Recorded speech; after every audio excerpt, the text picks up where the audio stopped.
আসসালামু আলাইকুম। এটা আমাদের সেই শৈশবের পদ্মা, মেঘনা, যমুনা একসাথে যে নদী, এই নদীর সাথে বয়ে চলা আমাদের অনেক স্মৃতি। এটা পাটুরিয়া লঞ্চঘাট। এর খুব কাছাকাছি আমাদের বসবাস। আমরা নদী বিধৌত অঞ্চলের মানুষ। নদীর সাথে সখ্যতা করে আমাদের বেড়ে ওঠা।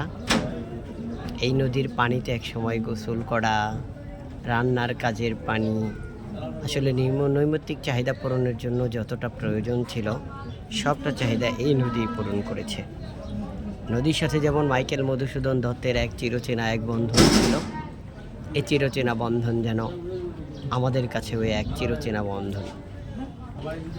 এই নদী দিয়ে লঞ্চ, ফেরি, ট্রলার এবং বিভিন্ন ধরনের যানবাহন চলতে থাকে, যা প্রতিদিন মানুষের যোগাযোগের অন্যতম মাধ্যম হয়ে থাকে। এটা আমাদের যোগাযোগের অন্যতম প্রধান মাধ্যম, আর এই নদী আমাদের সখ্যতার অন্যতম ভরসার জায়গা। যদি কখনো আসেন, আরিচা, পাটুরিয়া উভয় জায়গায় লঞ্চ এবং ফেরিঘাট উভয়ই আছে। দৃষ্টিনন্দন বেশ জায়গা আছে, আপনি চাইলে এটা ঘুরে দেখতে পারেন। ধন্যবাদ।